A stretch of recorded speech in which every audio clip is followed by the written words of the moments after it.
Petrol और diesel की कीमत में 10 रुपए कमी और बिजली 5 रुपए सस्ती। वजीर आजम इमरान खान ने आवाम के रिलीफ के लिए कल अपने खिताब में बड़े बड़े ऐलानात किए हैं। सबसे अहम ये कि वजीर आजम ने आइंदा बजट तक पेट्रोल डीजल और बिजली मजीद महंगी न करने का ऐलान किया है। और इसके अलावा वजीर आजम इमरान खान साहब ने कौम से अपने खिताब में कौमी सेहत कार्ड के मनसूबे को वसअत देने, एहसास प्रोग्राम के तहत वज़ाइफ में इजाफा करने, कामयाब पाकिस्तान प्रोग्राम के तहत नौजवानों, किसानों और सस्ते घरों की तामीर के लिए कर्जे फराहम करने के अलावा इंफॉर्मेशन टेक्नोलॉजी की सनत को फरोग देने के लिए टैक्सों में 100% छूट देने का ऐलान किया है। लेकिन सवाल यह है कि हुकूमत ये पैकेज किस तरह देगी? क्या पाकिस्तान की मईशत में इतनी बेहतरी आ चुकी है कि हुकूमत सैकड़ों अरब रुपए का पैकेज देने के काबिल हुई है? पेट्रोल और बिजली की जो कीमतें हैं उनमें कमी के लिए रकम कहाँ से आएगी? फिर IMF जो है उससे जो हमारे मुज़ाकरात हो रहे होते हैं उन पर क्या असर होगा? इस हवाले से हम बात करेंगे। तर्जुमान वज़ारत ख़ज़ाना जनाब मुज़म्मिल अस्लम साहब हमारे साथ मौजूद हैं। अस्सलाम वालेकुम मुज़म्मिल। वालेकुम सलाम। बहुत शुक्रिया सर, आपने वक्त निकाला। सबसे पहला सवाल तो यही है, मुबारकबाद भी आपको भी दे देते हैं, आप लोगों को भी बड़े अंडे टमाटर हो रहे हैं लेकिन लोग बड़ी टेंशन में। साथ एक और बड़ा ऐलान भी हुआ था वजीर आजम साहब की तरफ से कि 29 लाख जो जॉबलेस ग्रेजुएट्स हैं हमारे, उनको भी इंटर्नशिप प्रोग्राम के तहत 30-30 हज़ार रुपए महाना देने का प्लान है गवर्नमेंट का। तो ये पैसे कहाँ से आएंगे सर? देखिए, बात ये है कि पहले तो ये पैसे हैं कितने, इसका तो हिसाब लगा लें और फिर उसके बाद हम अगली बात कर लेते हैं कि पैसे आएंगे कैसे। ये 250 से 300 अरब रुपए 4 माह का पैकेज है और ये हुकूमत पे देना है। याद रखिएगा कि इस साल हुकूमत की सिर्फ टैक्स आमदनी 6100 अरब रुपए हो रही है। जब पिछले साल बजट का ऐलान किया था तो हुकूमत ने 5800 अरब रुपए टैक्स का तखमीना रखा था जी। तो 300 अरब रुपए तो वो इजाफी आ रहे हैं। तो अगर एक तरीके से देखा जाए तो वो 300 अरब जो हमारे पास इजाफी आ रहे हैं और अभी ये 300 अरब का जो हमने कल वजीर आजम ने जो पैकेज का ऐलान किया है वो उसको जो है मोर और लेस बराबर कर लेता है। लेकिन बात यहाँ खत्म नहीं होती, आपके पास और भी तरीकेकार होते हैं। मिसाल के तौर पे हम एग्जांपल ले लेते हैं कि अगर मेरा महीने का 50,000 रुपये बजट है खर्च करने का, उसमें मैंने 10,000 रुपये पेट्रोल के रखे हैं, 10,000 रुपये बाहर खाने पीने के रखे हैं, 10,000 फीसों के रखे हैं। तो अब कुछ ऐसे अखराजात होते हैं कि जिसको मैं कट कर सकता हूँ कि बाहर खाने पीने नहीं जा रहा तो मैं 2-3 हज़ार कम कर सकता हूँ वहां से। तो हुकूमत अपने जो देखेगी कि कहाँ कहाँ जो है उन्होंने अखराजात का तखमीना ज्यादा लगा लिया था और उससे कम खर्च हो रहे तो वहां से वो पैसे निकाल लेंगे। जैसे एक मोटी सी चीज मैं आपको बताता हूँ कि शरह सूद के लिए हुकूमत ने अदायगी के लिए कोई 3100 अरब रुपए कुछ तखमीना रखा था, लेकिन अगर आप देखें तो 6 माह में जो है 1400 कुछ अरब रुपए खर्च हुए, तो कुछ वहां से कुशन मिल जाता है। तो और फिर अभी आपको याद होगा कि GDP रीबेस हुई है हमारी शरह नमू जो 5.6%, तो उसमें भी क्योंकि जो बजट का खसारा होता है वो GDP के तनासुब से होता है तो वहां से भी जगह मिल गई है। तो कहने का मतलब ये कि हुकूमत ने एक तो वसाइल बढ़ाए और ये अपने वसाइल, क्योंकि आवाम के वसाइल हुकूमत ने लिए थे तो अब आवाम पे वापस खर्च करिए, ये एक फर्क है माजी के मुकाबले में। और दूसरी बात ये कि अगर लोगों को भी समझना चाहिए, मुज़म्मिल साहब एक सेकंड यहाँ पर नाजरीन को भी हम ये कह दें कि लोगों को भी ये चीज़ समझनी चाहिए कि आप टैक्सेस देंगे तो ही हुकूमतें आपको किसी न किसी तरह से रिलीफ दे सकेंगी। अगर आप टैक्स चोरी करेंगे तो फिर हुकूमत भी अपने हाथ खींच लेगी। और ये जो 300 अरब रुपए इजाफी हमारे अकाउंट्स में इस वक्त जमा हुए हैं खजाने में, नेशनल खजाने में, वो इसीलिए आपको वापस मिल रहे हैं कि आपने टैक्स की अदायगी की है। जी मुज़म्मिल साहब, बहुत प्यारी और अच्छी बात की आपने। तो अच्छा, फिर इसके बाद एक और चीज जो आप लोगों ने अभी शायद उसका अगला सवाल रखा होगा, हुकूमत ने 2 ऐलानात और किए हैं। एक ये किया है इंडस्ट्रियल पैकेज जी, और एक ऐलान IT पॉलिसी का। इंडस्ट्रियल पैकेज में हुकूमत ने एक तो ये कि रिलीफ हो गया ना कि आपने किसी की हेल्प कर दी, रेट कम कर दिया, कुछ कर दिया। एक ही होता है कि नहीं, आपकी जेब में पैसे ज्यादा डाल दिए जाए, आपके पास कारोबार की जो है सहूलत दे दी जाए, आपको नौकरी दे दी जाए, आपकी तनख्वाहें बढ़ा दी जाए। उसके लिए कल हुकूमत ने इंडस्ट्रियल पैकेज का ऐलान किया जिसकी तफसीलात वजीर आजम आज ऐलान करेंगे खुसरो बख्तियार के साथ। अच्छा, लेकिन वो इंडस्ट्रियल पैकेज में एक चीज़ जो मैं पूछना चाहूँगा वो ये कि जो ऐलान किया गया है वज़ीर आज़म साहब की तरफ से कल कि वो एमनेस्टी स्कीम है, एक तरीके से आपके पास कहीं से भी कोई भी पैसा पड़ा हुआ हो, आप इंडस्ट्री बनाएंगे तो आपसे कुछ पूछा नहीं जाएगा। ये एमनेस्टी स्कीम ही है ना एक तरीके से?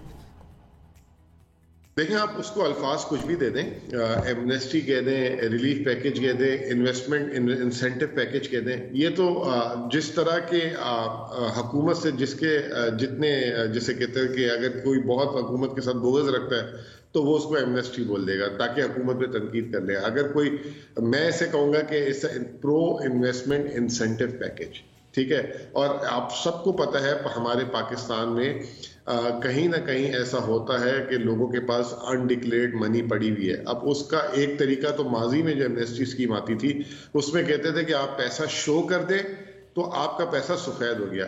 इसमें क्या हो रहा है कि इसमें ये नहीं कह रहे क्या, और फिर आप उसका जो भी करें, मुल्क से बाहर ले जाएं, आप उससे गाड़ियां खरीद लें।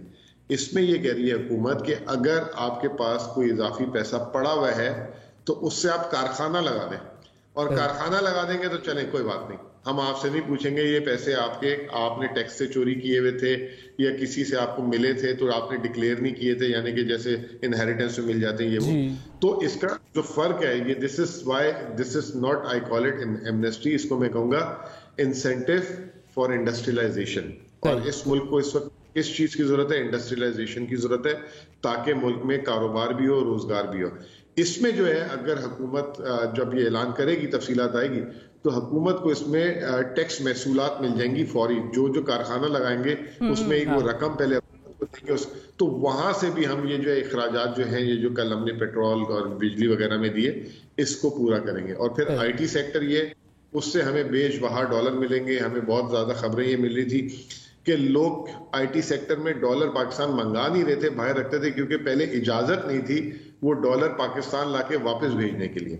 तो अब उससे जो होगा हमारे पास ज़र मुबादला भी काफी आएगा, तो हमें एक क्वेश्चन मिलेगा।